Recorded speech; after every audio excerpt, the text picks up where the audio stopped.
Imagine watching your own brother's house catch on fire. Oh man, that is a horrific image right off the bat. Right. I mean, just picture it. The flames are licking the roof, windows are shattering. It's just absolute chaos everywhere. And instead of, grabbing a hose or calling for help or even just shouting a warning to him, you pull up a lawn chair on the sidewalk. You just sit down and watch. Yeah. You crack a cold beer. You actually cheer as the roof collapses. And then when the flames finally die down, you walk right through the smoldering front door, you steal his flat-screen TV out of the living room, and then you go to the backyard and lock the gate so his family can't escape. It's sickening, honestly. But it captures the exact psychological and really the historical reality that we're unpacking today. Because we aren't talking about some modern true crime story here, are we? No, no, we are talking about a geopolitical betrayal so profound, so deep, that it triggered one of the most intense, concentrated pieces of prophetic literature in human history. Exactly. So welcome, everyone, to today's deep dive. We are taking you into the heart of this massive ancient paradox, because today we're looking at a text that contains just an absolute theological payload. It really does. I mean, it unpacks the anatomy of human pride, the actual mechanics of cosmic justice, and the sheer consequences of opportunism. But the paradox is, this text is the shortest book in the entire Old Testament. The absolute shortest. We are talking about a mere 21 verses. I mean, you could read it out loud in less than 3 minutes, yet entire libraries have been written about it. Which is wild because it completely shatters our modern assumption that, volume equals importance. We tend to think that if a concept is going to shift a paradigm, it requires some 1,000-page doorstopper. Right, like a massive textbook. Yeah. But the Book of Obadiah proves the exact opposite. Structurally, it's tiny. But conceptually, it is a black hole. It pulls these massive historical themes into a highly, highly compressed space. And to guide you through this black hole today, we have an incredibly dense stack of sources for this deep dive. We're anchoring our analysis in a really comprehensive survey of the Book of Obadiah by Chris R. Valasis. That's a fantastic starting point. It is. And to ground all that theology and hard reality, we're pulling historical and archaeological data from the Encyclopedia Britannica. We've got peer-reviewed insights from Sage journals, excavation reports from anytoday.org, and even ancient manuscript evidence from the Dead Sea Scrolls archive. Because our mission here isn't just to, read an ancient poem and move on. If we just gave you a summary, we'd be doing a massive disservice to the material. 100%. Our goal today is to really extract the core insights about how power, geography, and kinship violently intersect when one group basically exploits another's total collapse. Yeah, we want to uncover those universal patterns of justice that Obadiah outlines because, honestly, those patterns remain chillingly relevant to the world you navigate today. They really do. Okay, let's unpack this. We have a 21-verse poem written by a prophet named Obadiah, and that name translates simply to servant of Yahweh. Right. And in the Jewish canon, it sits right in the middle of a collection called the 12, the minor prophets.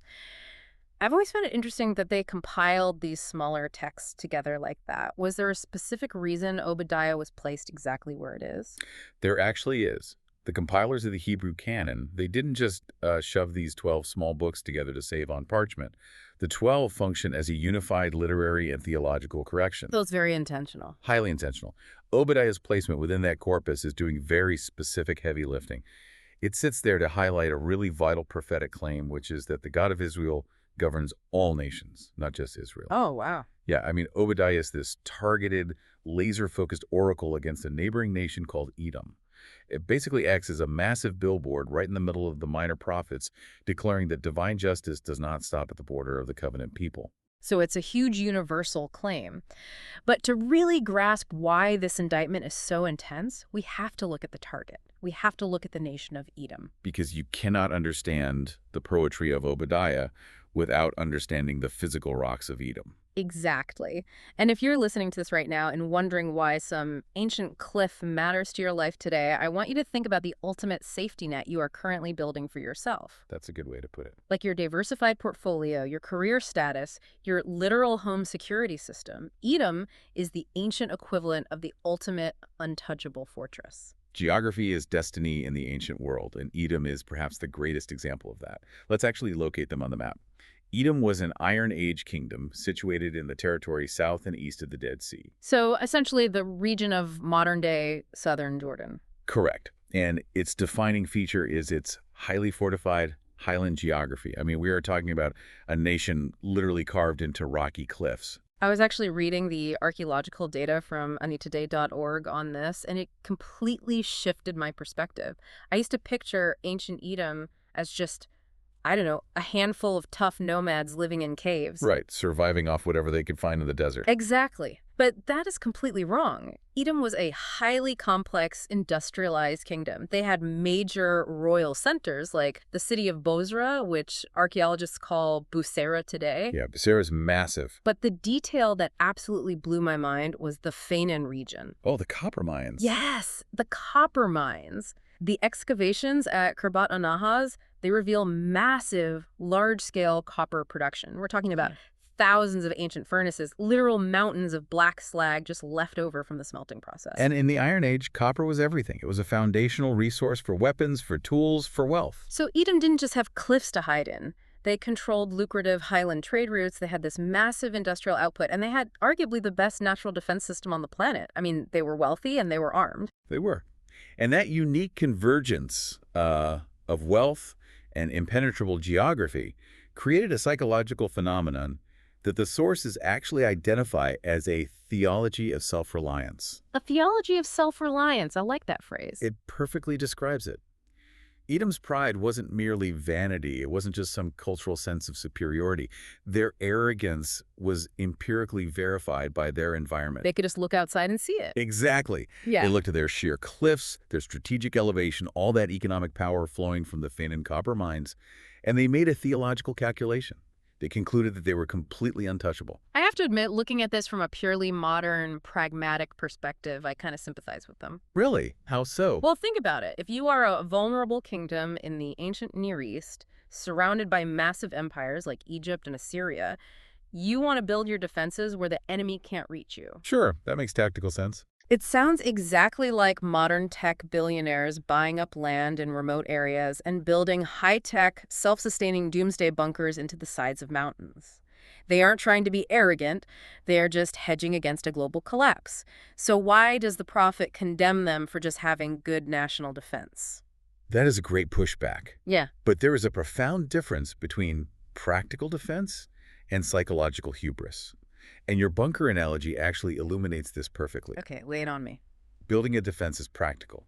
But when you build that bunker so well, and you equip it with so much wealth, that you start to literally believe you are immune to the consequences of the outside world, that you are unaccountable to the moral fabric of the universe, that is what the prophets call rebellion. Oh, wow. So the environment literally reprogrammed their theology. Exactly that. Let's look at the original Hebrew to see how the text diagnoses this. In verse 3 of Obadiah, the prophet addresses Edom's pride. The word used is zedon. Yes. And zedon does not mean like mild self-confidence. It doesn't mean patriotism. It carries the lexical force of presumptuous self-exaltation. It is arrogant rebellion. It's an aggressive kind of pride. Highly aggressive. The prophet is exposing the fact that Edom's geographical security had morphed into an anti-theological illusion. They completely mistook a geographic advantage for divine immunity. They essentially thought the rocks were their god. And they were clearly a legitimate presence on the world stage, right? We aren't just taking Obadiah's word for it. The sources show us that Assyrian imperial records, specifically from emperors like Tiglath-Pileser III, back in the 8th century BCE, they actually mention named kings of Edom paying tribute. Which is a big deal. The greatest military machine of the ancient world recognized Edom as a distinct, established political entity. Right. And further validating the text itself, the Dead Sea Scrolls archive contains a manuscript labeled MUR-88. It was found in the Miraba'at region, and it preserves the book of Obadiah almost in its entirety in a single column. That proves this text was highly valued and actively circulated in the Second Temple period. So we are dealing with an undeniably concrete, historically real nation being targeted by an undeniably real ancient text, which, forces us to ask the catalyst question. Right. What set this all off? Exactly. Edom has its impenetrable mountain fortress, its wealth, its copper, its psychological security. But security and arrogance alone don't usually trigger this level of prophetic rage. Something very specific had to light the fuse.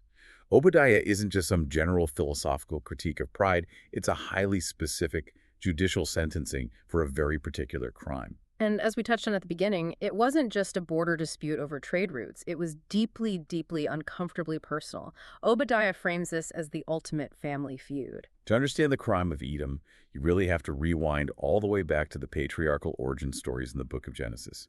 Edom represents the descendants of Esau. Judah, or Israel, represents the descendants of Jacob. Jacob and Esau, the twin brothers. The twin brothers. The text is not using brother as some loose diplomatic metaphor for a neighboring country. Politically, historically, and covenantally, these two nations understand themselves to be kin. They share blood. But clearly, the historical relationship was incredibly toxic. The sources point out that while the rivalry stretches back centuries, there is one massive anchor event that scholars overwhelmingly agree is the catalyst for Obadiah. Yes, the big one. Right. Now, some older scholarship in the Britannica suggests maybe a 9th century BCE date, but the raw emotion, the specific details of the looting, and the absolute devastation described in the text point to one catastrophic event: the Babylonian destruction of Jerusalem by Nebuchadnezzar II in 587 or 586 BCE. The fall of Jerusalem is, well, it's basically the trauma center of the Old Testament. The temple is completely destroyed, the city walls are leveled, the elite are deported, and the people of Judah are utterly decimated. It is the darkest hour in their national history. Wait, let me make sure I understand the timeline here. If the Babylonians, Nebuchadnezzar's army, did the actual destroying and the burning, what is Edom being indicted for? Are they being punished just for watching it happen? That is where the text gets incredibly granular. Because Edom didn't necessarily march a massive army in and breach the walls of Jerusalem themselves. The Babylonians were doing that. Right, the Babylonians were the apex predator there. Edom's sins were layered, and they were crimes of brutal, opportunistic complicity. Let's actually look at the specific charges in verses 10 through 14. The prophet lists them like a prosecutor reading a rap sheet. It's intense. The text says Edom stood aloof, so they just watched the invasion happen. Then they actively rejoiced over Judah's disaster. They publicly mocked them while they were bleeding. Gets worse. It does. Then it escalates. The text says they actually entered the gates of the ruined city to loot the wealth of their fallen brother. And the absolute worst part, they set up blockades at the crossroads to catch fleeing Judean refugees and handed them over to the Babylonians. Now, what's fascinating here is, to understand the sheer gravity of these actions, we have to view it through the lens of the ancient Middle Eastern honor-shame culture. This is so crucial. How does that change things? Well, in our modern, highly individualized Western society, we might view standing aloof as just, minding our own business, staying out of a foreign conflict. Yeah. But in an ancient kinship society, obligations to your blood relatives were the foundational glue of civilization. If your brother falls, your own honor is diminished. You're tied to them. Exactly. So failing to protect a brother was a severe moral failing on its own, but actively exploiting a brother's destruction, looting his burning home and selling out his fleeing children to a foreign empire. That was the ultimate moral outrage. It goes right back to that burning house analogy we started with. This isn't two rival corporations competing for market share. This is your own blood relative locking the gate so you can't escape a fire just so they can steal your television. It is active, malicious complicity. Edom weaponized their own geographical security to profit from their brother's annihilation. They absolutely did. And that brings us to the architecture of the book itself. Because Obadiah doesn't deliver this judgment as some dry historical narrative. He delivers it as prophetic poetry. And the way the poem is structured actually mirrors the fate of the nation it is condemning. I really want to dive into the literary analysis here because Obadiah reads like a brilliant, rhythmic closing argument. But the sources point out that it utilizes a specific ancient literary device called a concentric or chiastic structure. Yes, a chiasm. Right, but before we just throw out a term like chiasm and move on, let's talk about how ancient people actually consumed literature. I mean, they didn't have printed books or digital screens, they had their ears. How does a chiastic structure actually work, and why would Obadiah use it? That is a great question. Because in an oral culture, you need mnemonic devices structures that help the listener memorize the text and feel the rhythm of the argument. A chiasm is a literary device where the second half of the text mirrors the first half, but in reverse order, pivoting on a central point. Like a mirror. Right, or imagine a funnel. The ideas spiral down to a single, highly concentrated point at the bottom, and then spiral back out in reverse. It builds incredible suspense for the listener. So Trace that funnel for us. How does the argument flow down and back up? Okay, so it starts at the top with what we can call A, pride and false security. That's verses 1 through 4. Edom is sitting up in their lofty heights, totally secure. Then it moves down to B, plunder and exposure in verses 5 through 9.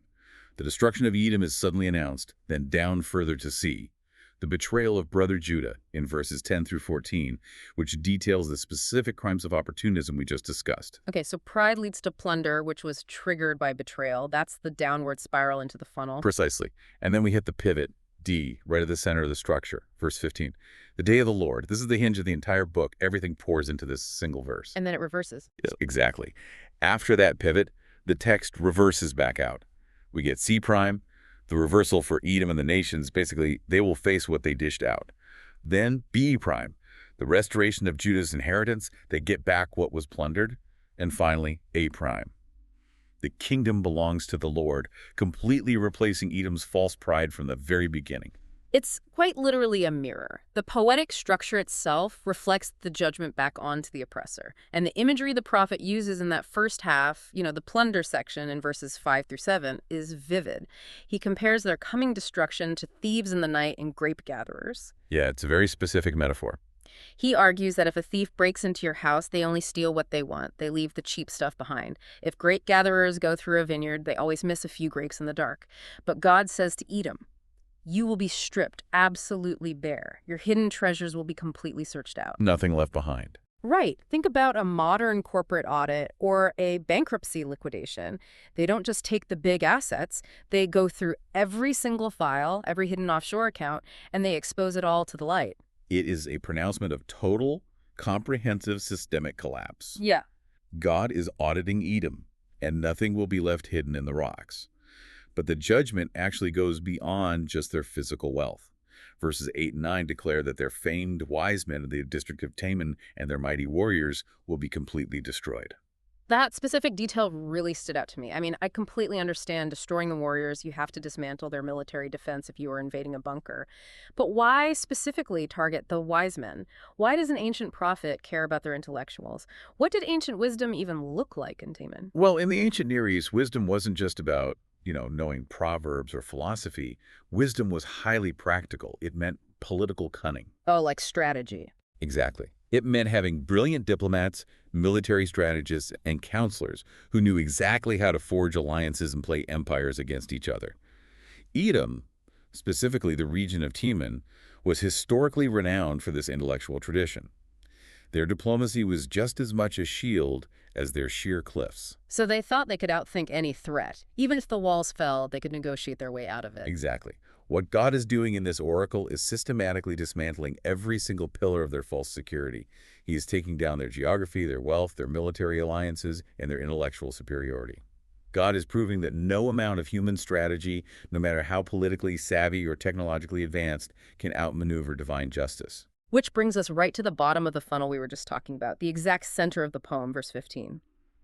Because the systematic dismantling of Edom forces a much bigger question for you as the reader. Is God just acting like a local tribal deity here? Is he just taking petty revenge because someone picked on Judah?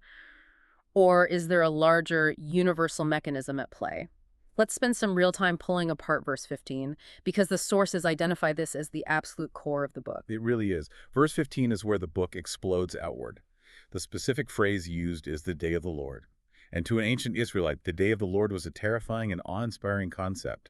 It was the moment when God definitively steps into human history to set things right. Up until verse 15, Obadiah has been this targeted missile against Edom. But right here, the judgment suddenly universalizes. The text says, "For the day of the Lord is near upon all the nations." Upon all the nations. The scope just went global. Yes. And then it lays out the ironclad mechanics of cosmic justice. The text says, "As you have done, it shall be done to you. Your deeds shall return on your own head." This is the law of retributive reversal. I really want to clarify this, because a modern listener might hear retributive reversal and immediately think of karma. Is Obadiah just describing an ancient version of karma? It is a critical distinction to make. Karma is generally understood as an impersonal, cosmic law of cause and effect. Good energy brings good energy, bad energy brings bad energy. But Obadiah is not describing an impersonal force. He is describing the active moral governance of a personal God. God is the one doing it. Exactly. God is actively orchestrating the reversal. The abuser becomes the victim of the exact same measure they used. Edom handed over refugees, therefore they will be handed over. Edom looted, therefore they will be looted. What Edom did to Judah basically becomes the universal paradigm for how divine justice operates against any exploitative power. The day of the Lord isn't just a date on a calendar that happened in 586 BCE. It's a mechanism. If we connect this to the bigger picture, it is both historical and transhistorical. Yes, it was a historical reality that judged Edom. The historical record shows that eventually, Edom was pushed out of their highland fortresses by the Nabateans and lost their sovereignty. But theologically, Obadiah establishes the day of the Lord as a live, ongoing paradigm. It is how God deals with predatory nations in any era. God governs the moral arc of the universe, and arrogant, exploitative powers will eventually face the very destruction they inflicted on others. Okay, so what does this all mean? Let me summarize this because it is profound. There is a massive difference between human revenge and divine justice. Huge difference. Human revenge is about tribal payback. It's an endless cycle of blood feuds where the victim just wants to become the new oppressor. You know, you hurt me, so I'm going to hurt you worse. But the justice outlined in Obadiah is about moral governance. It's about the universe being forcefully set right by its creator. It's God stepping in to say that cruelty, opportunism, and exploitation will not have the final word in human history. It is the ultimate boundary line against human megalomania. Obadiah is an ancient theological revelation of divine character. God will not tolerate the weaponization of superiority forever.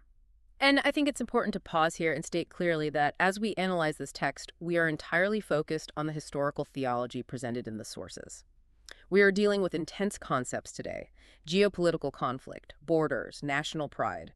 But we aren't using this ancient text to take sides in modern political disputes. We are impartially exploring the theological paradigm of how the ancient Hebrew mind understood power and pride. Right. Our task is to decode the ancient worldview, which honestly leads us naturally to the final movement of the chiasm.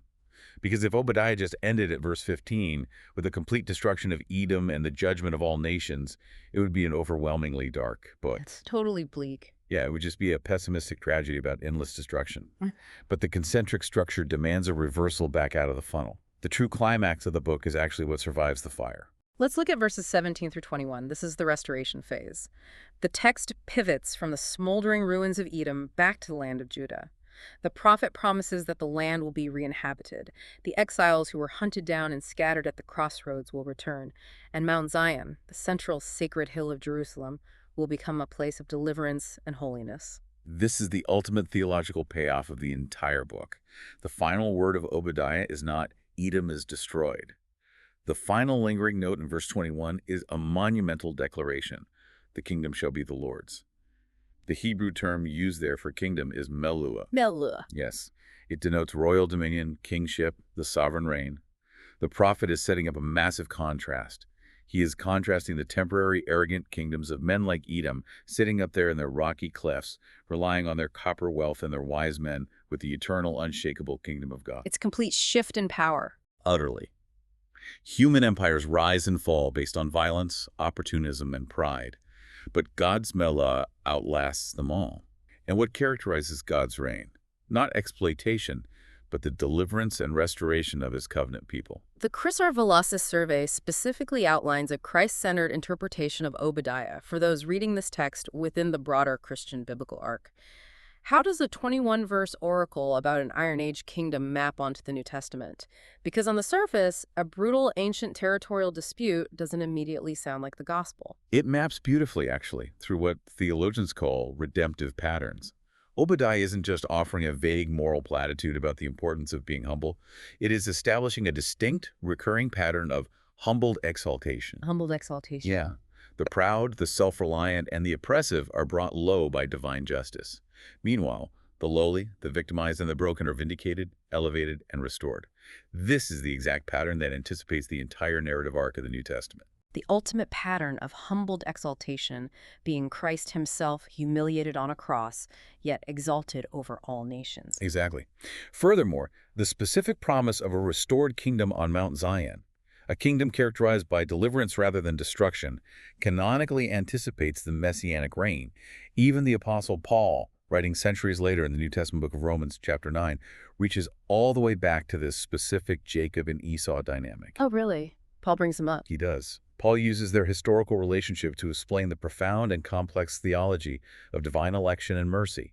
Obadiah shows us that in the biblical worldview, severe judgment against systemic sin and profound mercy for the broken are not contradictory. They belong together. You cannot have the true restoration of Zion without the definitive judgment of the predatory powers that seek to destroy it. Okay, so we've decoded the geopolitical history. We've looked at the archaeological digs in Jordan, the copper mines, the Assyrian tribute texts. We've unpacked the chiastic poetic structure, the Hebrew vocabulary of pride, and the ancient theology of justice. But let's bring this right down to the ground for the listener. How does a 21-verse oracle from 2,500 years ago apply to you? How does this ancient manuscript speak to someone who is sitting in traffic right now, or prepping for a board meeting, or just trying to navigate the complexities of modern relationships? The contemporary relevance of Obadiah is piercing, because human nature really hasn't changed since the Iron Age.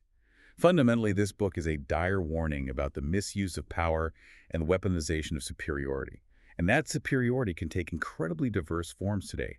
It doesn't have to be a literal mountain fortress in Jordan. It can be a lot of things. Right. It can be military superiority, yes, but it can also be economic dominance, institutional leverage, social status, or even ideological arrogance. So if we were to define the spirit of Edom in the modern world, what does that actually look like? Well, the spirit of Edom manifests wherever we see national or corporate arrogance, the belief that wealth and structural security make an entity immune to moral accountability. It shows up in exploitative opportunism. Think about individuals or institutions that use someone else's crisis, a market crash, a personal failing, a natural disaster as a moment of vulnerability to enrich themselves. And perhaps most convicting for the average person, the spirit of Edom is found in the moral culpability of indifference. The charge of standing aloof, we see this everywhere today. Think about modern cancel culture or reputational destruction online. Watching someone's life get destroyed, and instead of offering grace or truth, you just sit back and watch the spectacle. Or worse, you join in the mocking to elevate your own social standing. Obadiah teaches us that to stand aloof when justice or mercy is required, to watch your brother suffer and do nothing simply because you feel safe in your own ideological or financial fortress, is not neutrality. In the eyes of divine justice, deliberate indifference is active complicity. Here's where it gets really interesting, though. I want to highlight something from the practical theology section of our sources because it completely reframed how I read this text. On one hand, Obadiah is a terrifying, unflinching warning to the oppressor. But on the other hand, for counseling and pastoral care, this text is incredibly deeply validating for victims of betrayal. It absolutely is, and that is often overlooked because of the intense judgment language. Think about it from the victim's perspective. If you have ever been profoundly betrayed by someone close to you, a family member who stole your inheritance, a business partner who gutted your company, someone who is supposed to be a brother, but instead actively profited off your pain, this book speaks directly into that trauma. It does. It proves that God actually sees hidden pride. He sees exactly what happens behind closed doors in the high fortresses of the wealthy and the secure. It validates the immense moral gravity of injustice. God doesn't just wave away your pain and say, oh, just get over it, forgive and forget. He acknowledges exactly how deeply wrong it is. That's validation is so important. But crucially, he does this without asking you to seek personal revenge. He says, vengeance is mine, I will balance the scales. And ultimately, he promises restoration for the victim. That is the pastoral genius of the book. It takes the exhausting, toxic burden of revenge off the shoulders of the victim and places the absolute guarantee of justice onto the sovereign governance of God. True security, Obadiah reminds us, does not come from your rocky heights. It doesn't come from your bank account, your social status, your gated community, or your psychological defense mechanisms. True security comes solely from covenant faithfulness to the God whose kingdom will outlast every human empire. What a massive, exhaustive journey for a mere 21 verses. I mean, we've gone from the sheer cliffs of southern Jordan to the destruction of Jerusalem, through the poetic dismantling of human pride, all the way to the promise of an eternal kingdom. It really does prove the paradox we started with. The absolute shortest book in the Old Testament hits with the absolute hardest truth. Human empires, economic strongholds, and kinship betrayals, they are all temporary. But the Lord's moral governance, his universal justice, and his ultimate restoration, that is final. It is completely final. And as we close, I want to leave you with a lingering thought drawn directly from the tension we've explored today. Obadiah shows us with terrifying clarity that pride makes nations and individuals profoundly self-deceived. Edom truly believed that their highland fortresses and copper wealth made them immune to consequence. They were blinded by their own security. So if the day of the Lord is a transhistorical reality, a mechanism of divine justice that is always active in the world, we have to ask ourselves, what modern rocky cloughs are we building our lives upon today? That's a tough question. It is. What advantages, wealth, or privileges have tricked us into assuming we are untouchable? And when the cultural fires break out around us, when our neighbor's house catches fire, are we acting as deliverers on Mount Zion, or are we pulling up a chair at the gate of Edom? Wow, that is a question that will definitely stick with you long after the commute is over. Thank you for joining us on this deep dive into the book of Obadiah. As always, keep questioning the world around you, keep exploring the ancient texts that shape our history, and stay intensely curious. We'll catch you on the next one.